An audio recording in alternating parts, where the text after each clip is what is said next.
Welcome to TS24 News.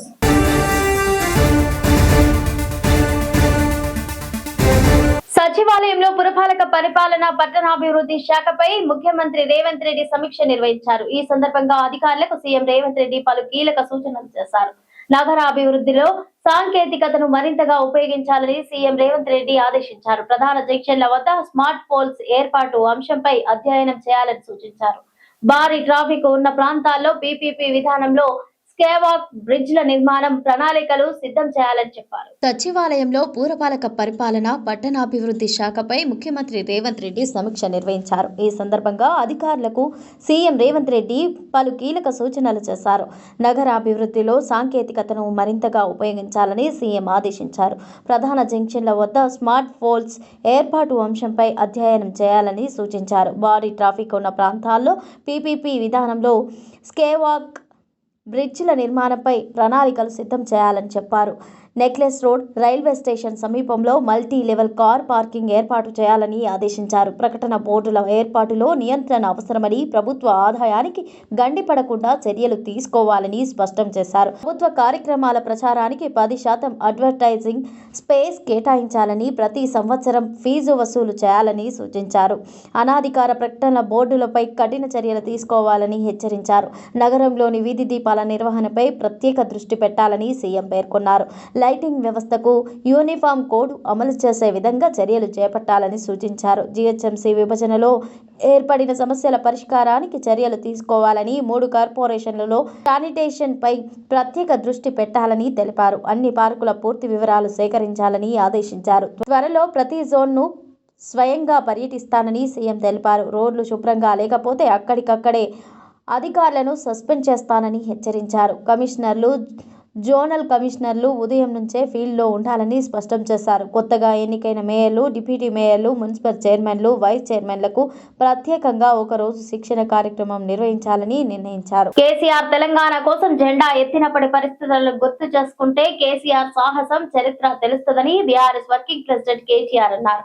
KTR Telangana Bhavan లో జరిగిన తెలంగాణ తొలి ముఖ్యమంత్రి కేసీఆర్ జన్మదిన వేడుకల్లో పార్టీ శ్రేణులతో కలిసి పాల్గొన్నారు. కేసీఆర్ తెలంగాణ కోసం జెండా ఎత్తినప్పటి పరిస్థితులను గుర్తు చేసుకుంటే కేసీఆర్ సాహసం చరిత్ర తెలుస్తుంది. బీఆర్ఎస్ వర్కింగ్ ప్రెసిడెంట్ కేటీఆర్ అన్నారు. కేటీఆర్ తెలంగాణ భవన్ లో జరిగిన తెలంగాణ తొలి ముఖ్యమంత్రి కేసీఆర్ జన్మదిన వేడుకల్లో పార్టీ శ్రేణులతో కలిసి పాల్గొన్నారు. ఈ సందర్భంగా కేటీఆర్ మాట్లాడుతూ, ఆనాడు తెలంగాణ కోసం ఉద్యమం ప్రారంభించినప్పుడు రాష్ట్రంలో ఓవైపు టీడీపీ, మరోవైపు 100 ఏళ్ల చరిత్ర కలిగిన కాంగ్రెస్, మరో జాతీయ పార్టీ బీజేపీ, 3 బలమైన రాజకీయ శక్తులను ఢీకొనాలంటే చాలా సాహసం కావాలి. ఒక రకంగా చెప్పాలంటే సాహసం కాదు, దుస్సాహసం. మీడియా పవర్ లేదు, మనీ పవర్ లేదు, మజిల్ పవర్ లేదు, కుల బలం లేదు, ధనబలం లేదు అన్నాడు. ఉన్నదల్లా ఒకటే, తెలంగాణ జాతికి న్యాయం చేయాలనే సంకల్పం. ఆ తెలంగాణ నినాదంలో ఉన్న న్యాయం, ధర్మం, ఇది మాత్రమే కేసీఆర్ను మొండి ధైర్యంతో, ఉక్కు సంకల్పంతో ముందుకు నడిపించాయన్నారు. ఆ తర్వాత జరిగిన 14 ఏళ్ల ఉద్యమ ప్రస్థానం మీకు తెలుసు. కేసీఆర్ త్యాగం మీకు తెలుసు. కేసీఆర్ పోరాటం మీకు తెలుసు. కేసీఆర్ నాయకత్వంలో ప్రజలు ఉద్యమించి తెలంగాణ సాధించుకున్న తీరు కూడా ప్రజలకు తెలుసు. తదనంతరం 10 ఏళ్లు అద్భుతంగా రాష్ట్రాన్ని పరిపాలించారన్నారు కేటీఆర్. ఆనాడు మాకు ఒక సందర్భంలో అరుణ్ జైట్లీ చెప్పారు, ఢిల్లీలో జనరల్గా నాయకులైతే బెస్ట్ అజిటేటర్స్ ఉంటారు లేదా మంచి అడ్మినిస్ట్రేటర్స్ ఉంటారు, కానీ మీరు అదృష్టవంతులయ్యా. బెస్ట్ అడ్మినిస్ట్రేటర్ కేసీఆరే, బెస్ట్ అజిటేటర్ కూడా కేసీఆరే. అది మీ అదృష్టం అన్నారు. అట్లా 10 ఏళ్లు అద్భుతంగా రాష్ట్రాన్ని నడిపిన నాయకుడు కేసీఆర్. దేశానికి దిక్సూచిగా తెలంగాణను నిలిపిన నాయకుడు కేసీఆర్. కానీ ఈ మధ్యన మనం ప్రతిపక్షంలోకి వచ్చిన తర్వాత కొంతమంది మాట్లాడుతున్నారు. ఇష్టం వచ్చినట్టుగా మన నాయకుడిని తులనాడుతున్నారు. ఇష్టం వచ్చినట్టుగా వ్యాఖ్యానాలు చేస్తున్నారు. జాతి మీద, జాతి గౌరవం మీద ఎవరు పడితే వాళ్ళు మాట్లాడుతూ ఉన్నారు.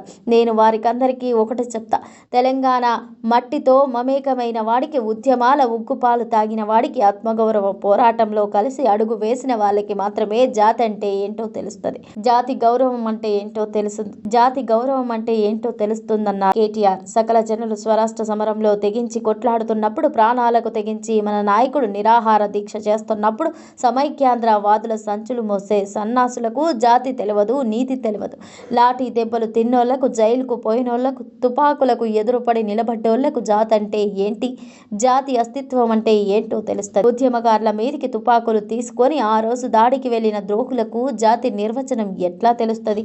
రక్తంలో పౌరుషం ఉంటే, డిఎన్ఏలో ఉద్యమం ఉంటే, ఆత్మాభిమానం అదే ఎక్కడికన్నా నీ శరీరంలో ఉంటే, నీకు జాతి ఉంటే ఏందో, జాతి చరిత్ర అంటే ఏందో తెలుస్తుంది. కానీ జై తెలంగాణ నినాదం ఇయ్యడానికే భయపడేటోళ్లకు, కిరాయి సర్కారు తెలంగాణ సోయి లేని సన్నాసులకు జాతి విలువ ఎన్నటికీ తెలియదంటూ కేటీఆర్ తెలిపారు. తెలంగాణ రాజకీయాల్లో మంత్రి కొండా సురేఖ వ్యాఖ్యలు అటు కాంగ్రెస్ పార్టీకి, ప్రభుత్వానికి తీవ్ర నష్టాన్ని తెస్తున్నాయి. గతంలో సినీ నటుడు నాగార్జున ఆయన కుటుంబ సభ్యులపై తీవ్ర విమర్శలు చేసి పెనుదుమారం రేపిన సంగతి తెలిసిందే. ఈ క్రమంలోనే తాజాగా మంగళవారం రోజున forest college and research institute లో ఏర్పాటు చేసిన 10వ వార్షికోత్సవ వేడుకలో పాల్గొన్న మంత్రి కొండా సురేఖ సంచలన వ్యాఖ్యలకు తెరతీశారు. తెలంగాణ రాజకీయాల్లో మంత్రి కొండా సురేఖ వ్యాఖ్యలు అటు కాంగ్రెస్ పార్టీకి, ప్రభుత్వానికి తీవ్ర నష్టాన్ని తెస్తున్నాయి. గతంలో సినీ నటుడు నాగార్జున ఆయన కుటుంబ సభ్యులపై తీవ్ర విమర్శలు చేసి పెనుదుమారం రేపిన సంగతి తెలిసిందే. ఈ క్రమంలోనే తాజాగా మంత్రి కొండా సురేఖ చేసిన వ్యాఖ్యలు తీవ్ర దుమారం రేపుతున్నాయి. Forest college and research institute లో ఏర్పాటు చేసిన 10వ వార్షికోత్సవ వేడుకల్లో పాల్గొన్న మంత్రి కొండా సురేఖ సంచలన వ్యాఖ్యలకు తెరతీశారు. తాము రాజకీయ నేతలమని పేర్కొన్న కొండా సురేఖ రాజకీయాల్లో వేలుముద్రగాళ్లు కూడా సీఎం అవుతారని చేసిన వ్యాఖ్యలు తీవ్ర సంచలనంగా మారాయి. ఎంతో కష్టపడితే గాని ఐఏఎస్ ఐపీఎస్లు కాలేరని, ఎంత కష్టపడి ఐఏఎస్ ఐపీఎస్లైనా చివరికి తాము చెప్పింది వినాల్సిందేనని కొండా సురేఖ కీలక వ్యాఖ్యలు చేశారు. ఇప్పుడు కొండా సురేఖ చేసిన వ్యాఖ్యలు నెట్టింట తెగ వైరల్ అవుతున్నాయి. గత 10 ఏళ్లలో తెలంగాణ హరితాభివృద్ధికి ఎఫ్సీఆర్ఐ కీలక వేదికగా మారిందని తెలిపారు. అడవులను పరిరక్షించడం, వాతావరణ మార్పుల నియంత్రణ, జీవ వైవిధ్య సంరక్షణలో నైపుణ్యం కలిగిన యూత్ను తయారు చేయడంలో ఎఫ్సీఆర్ఐ సంస్థలో ముందు వరుసలో ఉందని పేర్కొన్నారు. విద్యా ప్రమాణాలు, పరిశోధన, మౌలిక వసతులు చాలా అభివృద్ధి చెందినట్లు పొగడ్తల వర్షం కురిపించారు. ఈ సందర్భంగా మాట్లాడిన మంత్రి కొండా సురేఖ ఖాళీ అధ్యాపకుల పోస్టుల భర్తీతో పాటు సీనియర్ ఫ్యాకల్టీల నియామకం, మౌలిక వసతులను మరింత బలోపేతం చేయడంతో పాటు ప్రతిపాదనలు పంపాలని, వాటిని ముఖ్యమంత్రి దృష్టికి తీసుకెళ్లి వాటిని భర్తీ చేస్తామని కొండా సురేఖ తెలిపారు. పోటీ పరీక్షలకు స్టూడెంట్స్ సిద్ధమవ్వాలని పేర్కొన్న మంత్రి సురేఖ ఫారెస్ట్ లో ఉన్న విస్తృత అవకాశాలను ఉపయోగించుకోవాలని తెలిపారు. రైతు భరోసా కాస్త లీకుల భరోసాగా మారిపోయింది. రైతు భరోసా ఎప్పుడు అప్పుడు అంటూ సర్కార్ నుంచి లీకులే తప్ప రైతులకు పైసలు మాత్రం జమ చేయడం లేదు. మున్సిపల్ ఎన్నికల నేపథ్యంలో పట్టణ ప్రాంతాల్లో ఉన్న రైతు ఓటర్లను మభ్యపెట్టేందుకు రైతు భరోసాపై లీకుల అస్త్రాన్ని సర్కారు ఎంచుకుందనే ఆరోపణలు వ్యక్తమవుతున్నాయి. సీఎంఓ సర్కారు పెద్దల నుంచి వంత పత్రికలు, ఛానళ్లకు త్వరలోనే రైతు భరోసా అంటూ లీకులు ఇచ్చినట్లు ఆరోపణలున్నాయి. కాంగ్రెస్ సోషల్ మీడియాలోనూ దీనిపై ప్రచారం చేశాయి. రైతు భరోసా కాస్త లీకుల భరోసాగా మారిపోయింది. రైతు భరోసా ఇప్పుడు అప్పుడు అంటూ సర్కార్ నుంచి లీకులే తప్ప రైతులకు పైసలు మాత్రం జమ చేయడం లేదు. మున్సిపల్ ఎన్నికల నేపథ్యంలో పట్టణ ప్రాంతాల్లో ఉన్న రైతు ఓటర్లను మభ్యపెట్టేందుకు రైతు భరోసాపై లీకుల అస్త్రాన్ని సర్కారు ఎంచుకున్నదే ఆరోపణలు వ్యక్తమవుతున్నాయి. సీఎంఓ సర్కార్ పెద్దల నుంచి వంత పత్రికలు, ఛానళ్లకు త్వరలోనే రైతు భరోసా అంటూ లీకులు ఇచ్చినట్టు ఆరోపణలున్నాయి. కాంగ్రెస్ సోషల్ మీడియాలోనూ దీనిపై ప్రచారం చేశారు. దున్నపోతు ఈనింది అంటే దూడను కట్టేయండి అన్నట్టుగా ఎన్నికలు పూర్తి కాగానే రైతు భరోసా జమ చేస్తామని సీఎం రేవంత్ రెడ్డి చెప్పడమే ఆలస్యం. కాంగ్రెస్ వంత పత్రికలు, పచ్చపత్రికలు రైతు భరోసా పంపిణీకి రంగం సిద్ధమైందంటూ వార్తలు ప్రత్యక్షమయ్యాయి. నెల 17 నుంచి రైతు భరోసా అంటూ ముహూర్తం ఫిక్స్ చేసినట్టుగా వార్త ప్రచురించింది. 17వ తేదీన ముగిసిన ఆంధ్రజ్యోతి చెప్పినట్టు రైతు భరోసా కింద పైసా జమ కాలేదు. రైతు భరోసాకు ప్రభుత్వం ఆర్బీఐ నుంచి 9,000 కోట్ల రుణం కూడా తీసుకున్నదని రాసుకొచ్చింది. ఈ సీజన్లో ఎలాంటి కోతలు లేకుండా సాగు భూములన్నింటికీ రైతు భరోసా జమ చేస్తోందని కూడా ప్రచురించింది. ఇతర వంద పత్రికలు, టీవీ9లు, పెయిడ్ యూట్యూబ్ ఛానళ్లకు కూడా రేపో మాపో రైతు భరోసా అంటూ హడావుడి చేస్తాయి. ఇలా ఆ పత్రిక అధికార పార్టీకి ఎన్నికల్లో లబ్ధి చేకూరేలా వార్త రాసిందనే విమర్శలు వ్యక్తమవుతున్నాయి. సీఎం రేవంత్ రెడ్డి చెప్పినట్టుగా మున్సిపల్ ఎన్నికలు పూర్తయ్యాయి. ఆంధ్రజ్యోతి చెప్పినట్టుగా 17వ తేదీ కూడా వెళ్లిపోయింది. కానీ రైతు భరోసా రాలేదు. ఎప్పుడు ఇస్తుందో కూడా ప్రభుత్వం నుంచి ప్రకటన లేదు. వాస్తవానికి ఇప్పటికే యాసంగి సాగు ముగింపునకు చేరింది. రైతులు రైతు భరోసా కోసం ఆశగా ఎదురు ఎదురుచూస్తున్నారు. పెట్టుబడి కోసం వ్యాపారుల వద్ద అధిక వడ్డీకి అప్పులు తీసుకొస్తున్న పరిస్థితి ఏర్పడింది. రైతులు ఇంతలా ఇబ్బందులు పడుతున్నా ప్రభుత్వానికి పట్టింపు లేదనే విమర్శలు వ్యక్తమవుతున్నాయి.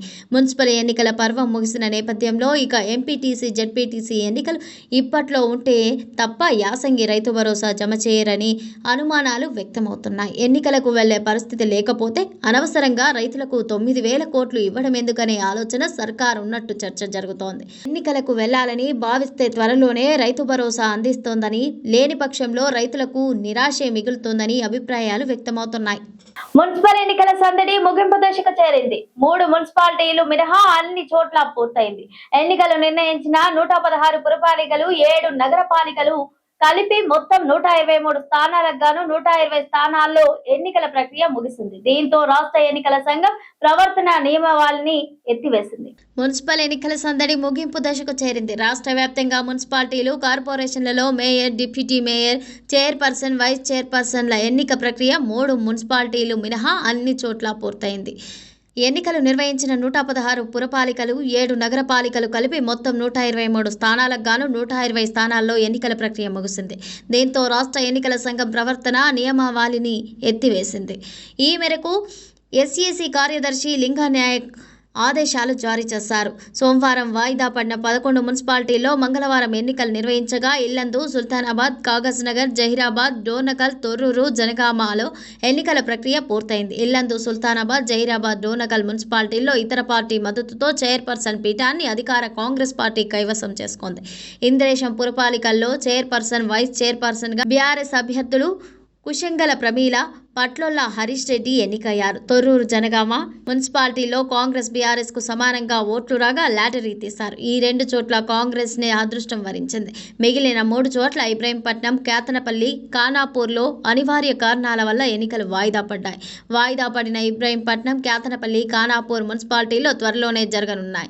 ఆయా చోట్ల చైర్మన్, వైస్ చైర్మన్ల ఎన్నికల ప్రక్రియను ఆయా జిల్లా కలెక్టర్లు రాష్ట్ర ఎన్నికల సంఘానికి వివరణాత్మక లేఖ రాయనున్నారు.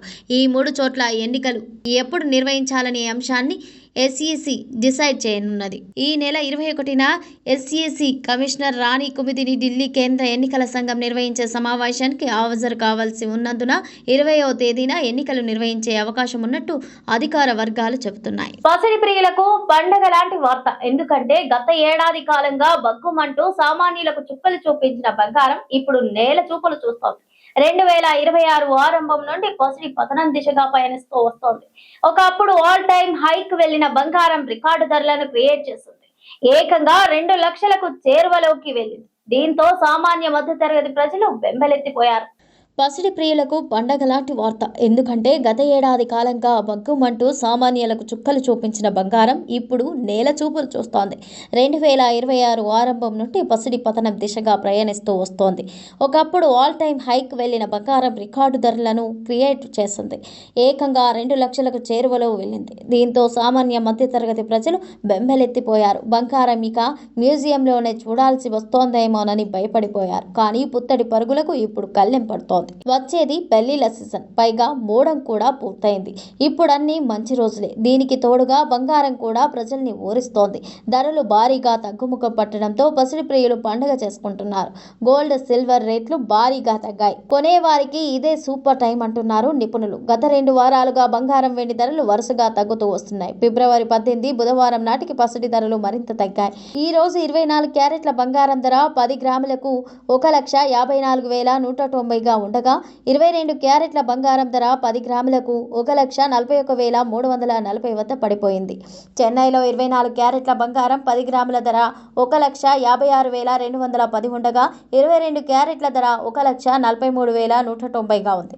ముంబైలో 24 క్యారెట్ల బంగారం 10 గ్రాముల ధర 1,54,190 ఉండగా 22 క్యారెట్ల ధర 1,41,340గా ఉంది. ఇక ఢిల్లీలో 24 క్యారెట్ల బంగారం 10 గ్రాముల ధర 1,54,340 క్యారెట్ల వద్ద ఉండగా 22 క్యారెట్ల ధర 1,41,490గా ఉంది. ఇక హైదరాబాద్లో 24 క్యారెట్ల బంగారం 10 గ్రాముల ధర 1,54,190 ఉండగా 22 క్యారెట్ల ధర 1,41,340గా ఉంది. విజయవాడలో 24 క్యారెట్ల బంగారం 10 గ్రాముల ధర 1,54,190 ఉండగా 22 క్యారెట్ల ధర 1,41,340గా ఉంది. పట్టణ ప్రాంతాల్లో ఇందిరమ్మ ఇళ్ల కోసం ఎదురు చూస్తున్న పేదలకు రేవంత్ సర్కార్ తీపి కబురు చెప్పింది. హైదరాబాద్, రంగారెడ్డి, మేడ్చల్, మల్కజ్గిరి, సంగారెడ్డి జిల్లాల క్యూర్ పరిధిలో త్వరలోనే ఇందిరమ్మ ఇళ్ల నిర్మాణానికి శ్రీకారం చుట్టనున్నట్టు మంత్రి పొంగులేటి శ్రీనివాస్ తెలిపారు. పట్టణ ప్రాంతాల్లో ఇందిరమ్మ ఇళ్ల కోసం ఎదురు చూస్తున్న పేదలకు రేవంత్ సర్కార్ తీపి కబురు చెప్పింది. హైదరాబాద్, రంగారెడ్డి, మేడ్చల్, మల్కజ్గిరి, సంగారెడ్డి జిల్లాల క్యూర్ పరిధిలో త్వరలోనే ఇందిరమ్మ ఇళ్ల నిర్మాణానికి శ్రీకారం చుట్టనున్నట్లు మంత్రి పొంగులేటి శ్రీనివాస్ రెడ్డి స్పష్టం చేశారు. మంగళవారం సెక్రటేరియట్లో క్యూర్ పరిధిలో హౌసింగ్ పాలసీపై అధికారులతో మంత్రి సమీక్ష నిర్వహించారు. హైదరాబాద్ మురికివాడల్లో నివసిస్తున్న పేదలు ఇతర ప్రాంతాల్లో ఇళ్లను తీసుకోవడానికి ఇష్టపడటం లేదని అధికారులు మంత్రి దృష్టికి తీసుకెళ్లారు. నగరానికి దూరంగా వెళితే తమ జీవనోపాధికి ఇబ్బంది కలుగుతోందని, వారు ఆసక్తి చూపటం లేదని వివరించారు. గతంలో 42,000 నివాసాలు నిర్మించగా అందులో సగం మంది మాత్రమే శివారు ప్రాంతంలో నివసిస్తున్నారని తమ సర్వేలో తేలినట్లు హౌసింగ్ శాఖ అధికారులు చెప్పారు. దీంతో నిరుపేదల జీవనోపాధికి ఎలాంటి ఇబ్బంది లేకుండా వారి నివాస ప్రాంతాలకు దగ్గరగా ఇళ్లను నిర్మించే ఆలోచన చేయాలన్నారు. మురికివాడల్లో స్థలం ఉన్నవారు అంగీకరిస్తే 5 నుంచి 10 అంతస్తుల్లో ఇందిరమ్మ ఇళ్లను నిర్మించే ప్రణాళికలు ఉన్నాయని చెప్పారు. కేబినెట్ సమావేశంలో ఈ విషయంపై చర్చించి తుది నిర్ణయం తీసుకుంటామన్నారు. హైదరాబాద్ నగరంలోని 3 కార్పొరేషన్ల కమిషనర్లు, 4 జిల్లాల కలెక్టర్లు సమన్వయంతో పనిచేయాలని సూచించారు.